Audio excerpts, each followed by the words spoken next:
المعرض هو اسمه بقايا وطن، واللي هو يعني بيحكي عن كل شيء تفكر من الوطن يعني.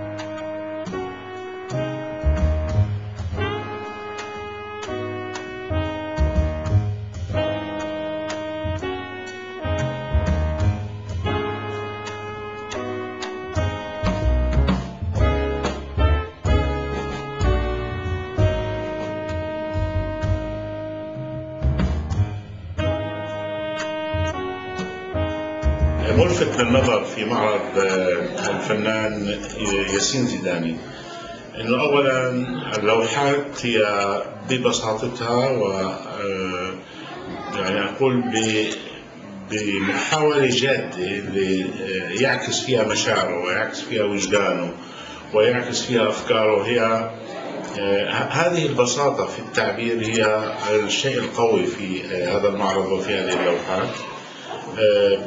بقايا وطن هي فعلا كما تنعكس في لوحاته بقايا وطننا، ما تبقى من قرى، ما تبقى من حارات، ما تبقى من بيوت، الجدار الذي يعني يجزئ ويقسم ويقطر الحالة الفلسطينية، الأرض الفلسطينية والشجرة الفلسطينية والبيت الفلسطيني والإنسان الفلسطيني في الأمر، كلها تجد تعبير صادق في أعماله. وفي لفت انتباهي أيضا طريقة استعماله للألوان، طريقة ما فيها أكثر من لازم فلسفة، هي طريقة بسيطة، هي فهم عميق للون وفهم لطريقة استعمال هذا اللون.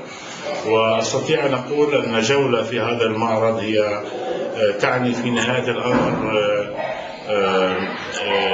جولة في الحالة الفلسطينية في الماضي وكذلك في الحاضر، وهي أيضا لمس للوجدان الفلسطيني المقطوع المجزأ المتآكل في هذه الأيام والمعتدى عليه منذ 60 عام.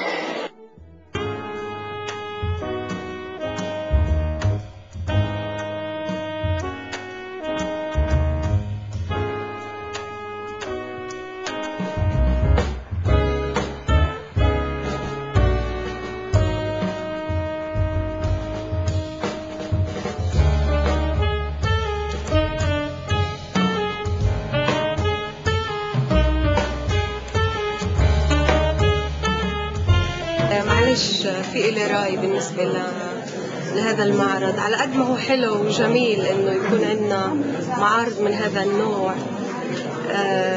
بس بفكر إنه مهم جدا إنه شوي نعطي خلفية للي بيجوا بيشوفوا هاي المعارض أو هذا النوع من المعارض عن تاريخ هاي الأعمال بالنسبة للفنان اللي عملها.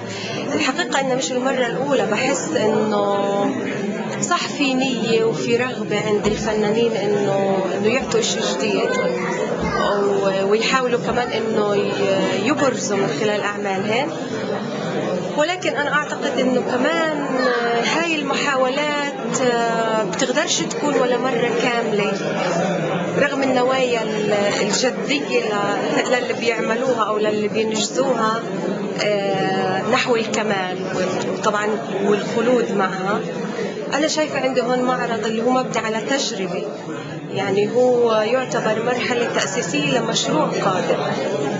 بالتالي أنا شايفة اللوحات بعدها في بداياتها، رغم إنه هذا الكلام ممكن إنه يزعل الفنان اللي أنا بعزه ياسين، بس مفروض إنه يتقبلها كمان برحابة صدر، لأنه كان في مكان لعملية تطوير هذا المشروع كمان يعني بيأخذ على الأقل شهرين لقدام أو أكثر في الشغل. يعني الدليل على هيك إنه أنت لو تتجول في هذا المعرض وبتتابع اللوحات الموجودة رح توصل في مرحلة معينة لمكان، يعني للوحة بتحس إنه فيها نضوج معين في التجربة وفي التقنية، والحقيقة إنه هاي اللوحة مفروض إنه أنت تصورها للمشاهدين ليعرفوا اللي موجودة في آخر